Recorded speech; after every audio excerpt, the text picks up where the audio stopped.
Hello everyone, আসসালামু আলাইকুম। Engineering প্রশ্ন ব্যাংক সলভ সিরিজের আজকের ভিডিওতে স্বাগতম। আজকে আমরা বুয়েট 19-20 সেশনে আসা একটা প্রশ্ন নিয়ে আলোচনা করব। এই প্রশ্নটি পদার্থবিজ্ঞান দ্বিতীয় পত্রের চলতরিত অধ্যায় থেকে নেওয়া হয়েছে। দেখো, একটা সার্কিট দেয়া আছে এবং বলছে চিত্রে দেখানো বর্তনীতে ভোল্টমিটারের পাঠ কত। এখানে একটা ভোল্টমিটার কানেক্ট করা হয়েছে, যেটা এ পয়েন্ট এবং বি পয়েন্টের মধ্যে, এবং বলছে এই ভোল্টমিটারের রিডিং কত। শর্ত দিয়ে রাখছে একটা, যখন ভোল্টমিটারটি যথাযথ পোলারিটিতে সংযুক্ত। আচ্ছা, তার আগে ভোল্টমিটার আসলে কি করে? ভোল্টমিটার দুইটা পয়েন্টের মধ্যে কতটুকু বিভব পার্থক্য আছে এটা মেজার করে। আচ্ছা, তাহলে ভোল্টমিটারটা যথাযথ পোলারিটি মানে কি? আমরা একটা ভোল্টমিটার নেই এরকম, ভোল্টমিটারের দুইটা প্রান্ত, একটা নিউট্রাল আর একটা লাইভ।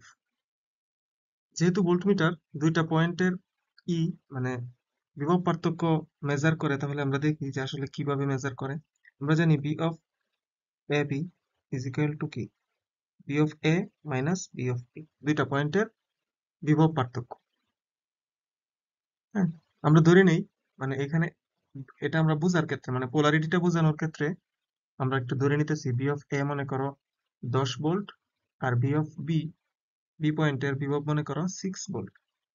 এখন আমরা যখন এই লাল পয়েন্ট যেটা আছে আমাদের ভোল্টমিটারের লাল পয়েন্টটা যখন আমরা এ পয়েন্টে দিব, তখন আমরা যেই ভ্যালুটা পাবো, এবং লাল পয়েন্টটা যখন অন্য আরেকবার এই বি পয়েন্টে দিব, তখন ভ্যালুটা সেম আসবে, তবে পোলারিটিটা ভিন্ন আসবে, পজিটিভ আর নেগেটিভ। তাহলে দেখি আমরা প্রথম লাল পয়েন্টটা আমরা এ পয়েন্টে লাগাইতেছি, এই যে লাল, এটা এতে লাগাইতেছি, তখন কি আসতেছে? তখন যে ভ্যালুটা আসতেছে সেটা হচ্ছে 10 - 6 ইজ ইকুয়াল টু 4 ভোল্ট। এটা কখন? এটা হইতেছে যখন লাল পয়েন্টটা আমরা এতে লাগাইতেছি।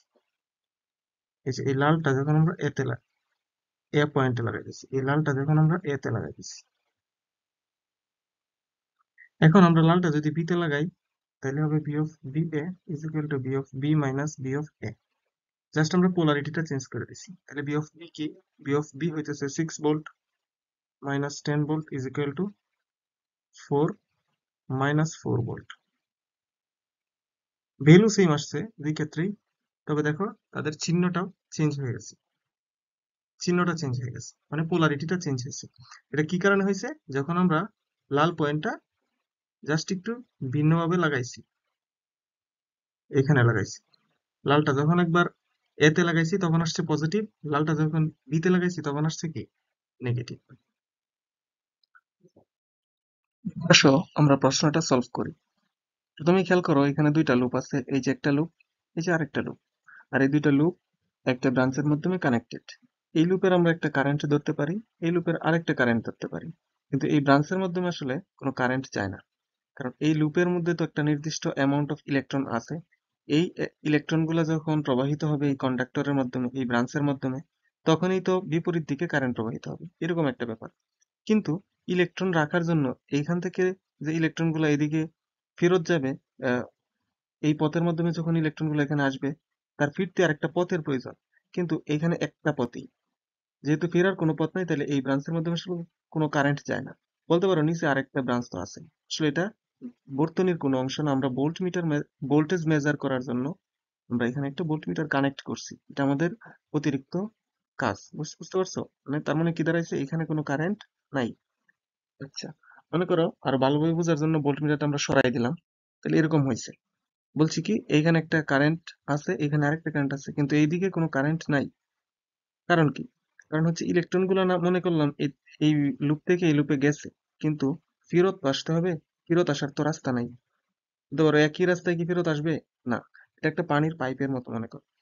পানির পাইপের মধ্যে যখন পানি একদিকে প্রবেশ করে, একই পথে কি আবার বিপরীত দিকে ফিরে আসতে পারবে? একটা সংঘর্ষ হয়ে যাবে না? এখানেও ইলেকট্রনের একটা সংঘর্ষ। বুঝতে পারছো? তার মানে এই পথে কি নাই, কারেন্ট নাই। আমরা ধরে নিলাম যে এই পথের কারেন্ট আমরা বের করছি 0 অ্যাম্পিয়ার। বুঝতে পারছো? আর এদিকের যে কারেন্ট আমরা ধরে নিলাম, মনে করো I1, আর এটার কারেন্ট মনে করো আমরা ধরে নিলাম I2, আর এটা হচ্ছে I1। আচ্ছা, আমরা এখন ক্যালকুলেশন করে I1 আর I2 টা বের করি।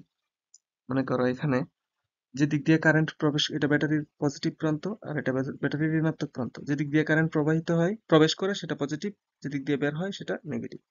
প্রবেশ করে পজিটিভ, বের হয় নেগেটিভ। এটার ক্ষেত্রেও যে দিক দিয়ে প্রবেশ করে সেটা পজিটিভ, বের হয় নেগেটিভ। আর এটা ব্যাটারির নেগেটিভ প্রান্ত, এটা পজিটিভ প্রান্ত। এটা এইভাবে প্রবেশ করে, এইভাবে বের হয়। আচ্ছা, এখন আমরা প্রথম লুপে সূত্রটা অ্যাপ্লাই করি। সূত্রটা অ্যাপ্লাই করলে কি হয়? -20 plus 5i1 plus 5i1 is equal to 0। Calculation করো। i1 is equal to আসবে কত? i1 is equal to আসবে 2 অ্যাম্পিয়ার। দ্বিতীয় লুপে কাজ করো।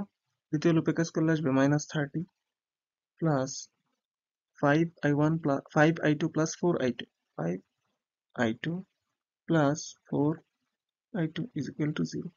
সুতরাং i2 is equal to আসবে 10/3 অ্যাম্পিয়ার। বুঝতে পারছো? i1 আসবে 2 অ্যাম্পিয়ার, i2 আসবে 3 অ্যাম্পিয়ার এবং আমরা i is equal to 0 ampere. এবার আমরা ভোল্ট মিটারটা এখানে কানেক্ট করে দিয়েছি এবং i1 কত পাইছিলাম? i1 পাইছিলাম আমরা 2 অ্যাম্পিয়ার, i2 পাইছিলাম 10/3 অ্যাম্পিয়ার এবং i পাইছি 0 অ্যাম্পিয়ার। এটা আমরা পাইছি এখন পর্যন্ত। তাহলে এখন আমাদের ভোল্ট মিটারের রিডিংটা বের করি। এটা কিভাবে বের করা যেতে পারে? মনে করো তুমি এইভাবে একটা লুপ কল্পনা করলা, ঠিক আছে? এইভাবে লুপটা কল্পনা করলা, তাহলে এই পথে প্রবেশ করছে, এই পথে ফিরে আসছে, এই পথে একটা লুপ তৈরি হয়েছে। আচ্ছা, এখন আমরা সলভ করি, দেখো কি আসছে।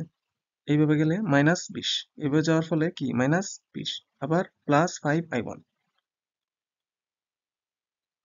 -20 প্লাস 5 ইন্টু i1, i1 মানে কত? 2 অ্যাম্পিয়ার, প্লাস মাইনাস, মাইনাস কি জন্য? এই পথে যাওয়ার ফলে ব্যাটারির নেগেটিভ প্রান্ত দেখো এইদিকে, তাহলে -5 ভোল্ট। এরপরে এইখানে আবার খেয়াল করো 10 অ্যাম্পিয়ার, 10 ওহম, তার সাথে আই গুণ দিবা, আই মানে কত? 0, তাহলে 10 ইন্টু 0। এই পথে কোনো কারেন্ট যায় না, আমরা আগেই দেখছি। 10 ইন্টু 0 ইন্টু এইভাবে দিতে পারো, সংখ্যা যেহেতু দশমিক অনেক, ঠিক আছে। এরপরে আবার এইভাবে আসে পজিটিভ 4i2, i2 মানে কত? 10/3, বসাও 4 ইন্টু 10/3 প্লাস, প্লাস কি জন্য? কারণ আমাদের তো ভোল্ট মিটারের রিডিং নেওয়া বাকি আছে। এই যে ভোল্ট মিটার, মনে করো প্লাস ভি, ভোল্ট মিটারের reading plus V is equal to 0। যোগ বিয়োগ করো, -20 প্লাস 5 দ্বিগুণে 10, -5 plus 40/3 plus V is equal to 0। Calculation করো, তাহলে হইতেছে -15 plus 40/3 plus V is equal to 0, -45, 3×45 যোগ 40 divided by 3 plus V is equal to 0। সুতরাং ভি ইজ ইকুয়াল টু আসছে আমাদের 5/3। এটাই হচ্ছে আমাদের ভোল্ট মিটারের রিডিং। বুঝতে পারছো আশা করি।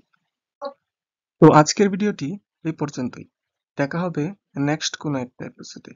ভালো থাকো, সুস্থ থাকো। আসসালামু আলাইকুম।